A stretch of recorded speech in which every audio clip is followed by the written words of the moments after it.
China tells the truth.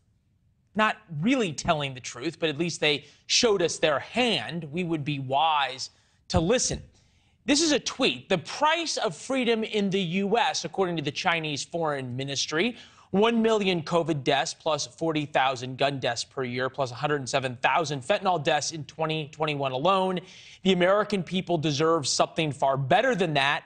We want is to protect our people's lives and ensure them a better life. In fact, the Chinese Foreign Ministry is correct. We here in America do deserve better, but we are not getting it from our politicians because they continue to cave to China. Case in point, brave Chinese protesters go to the streets.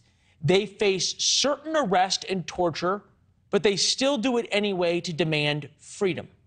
And listen to the White House response. We're not taking a side in terms of what these protesters are about. Largely, though, Steve, you know that these protesters are really out there about the lockdown. We're not taking a side. Those are the Chinese Communist Party's talking points coming from the White House North Lawn. Oh, it's just about a few people who are upset about COVID. Nothing to see here. No wonder the Chinese Foreign Ministry thinks they can lecture us. Let's break down that tweet and just go through it here. You remember when they said the cost of freedom in America? Who would want freedom when you could have stormtroopers in hazmat suits ripping kids from their parents to enforce COVID-0 policies? Who would want freedom when you can have goons searching your phone on the street, checking for evidence of protesting? Of course, nobody would want freedom then. Who wants freedom when you can have drones flying in the sky at all times of the day and night, watching your every move, or facial recognition software along every single street giving you a social score? As the saying goes, freedom isn't free. Let's go through the Chinese price list. 1 million COVID deaths. China gave us the coronavirus. Let's be honest, it likely came from a Chinese bioweapons lab. But either way, they are lying and covering up early during COVID, as the Chinese did undoubtedly. Even the World Health Organization admits that. The fact that they lied and covered up made the pandemic much worse. The Chinese are admitting they killed 1 million Americans, yet we have done nothing to them. 40,000 gun deaths a year is another statistic that they quoted, the Chinese quoted, true and tragic. The majority of those are from suicide, but think about that. Why would China want us here in America worried about guns? People in China do not get to own guns. Of course not. A population with guns wouldn't put up with stormtroopers in biosuits taking their children. Now to the next cost of freedom as defined by the Chinese Foreign Ministry, 107,000 fentanyl deaths, again tragic, mostly caused by fentanyl from China. They are the #1 supplier of fentanyl to America. And again, we do nothing. If the Chinese wanted to shut the fentanyl trade down, they could. You saw what they do to shut down COVID. They could do that to shut down fentanyl. The Chinese Foreign Ministry just took using our freedoms against us to another level. And why should China think we will ever stand up for ourselves? Decades of American presidents from both parties have done nothing. The Chinese continue to buy up American farmland to control our food supply. The Chinese continue to expand their nuclear arsenal using stolen American technology. The Chinese continue to build new hypersonic missiles and stealth aircraft, again, with stolen technology.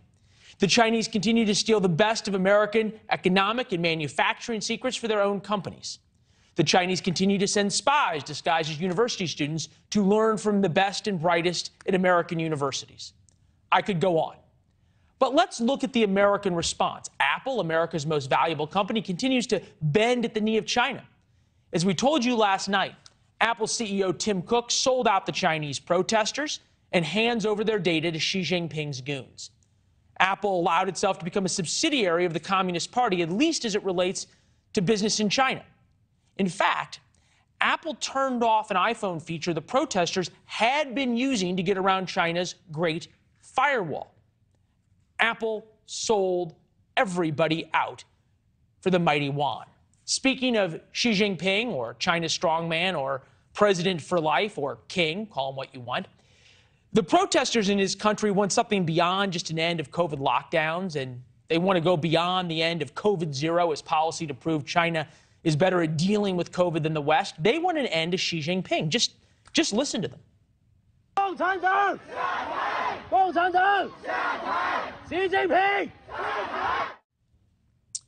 So this is the moment, right? Freedom-loving people want the end of a regime that poses the single greatest threat to America. This is the time that an American president finally says, enough. Sadly not. President Biden won't even talk to the press about what's happening in China. Instead, he sends out his spokesman to answer questions. What is the president's reaction when he hears protesters in China chant freedom or Xi Jinping step down? The president's not going to speak for protesters around the world. They're speaking for themselves. Yeah, and evidently we're not going to take sides either. Think about that for a second. People in China are more willing to stand up to the Chinese government than we are. That's On Point tonight. Thanks for watching. Go to newsnationnow.com to find News Nation on your television provider. And don't forget to subscribe. Click the red button to get more of News Nation's fact-driven, unbiased coverage.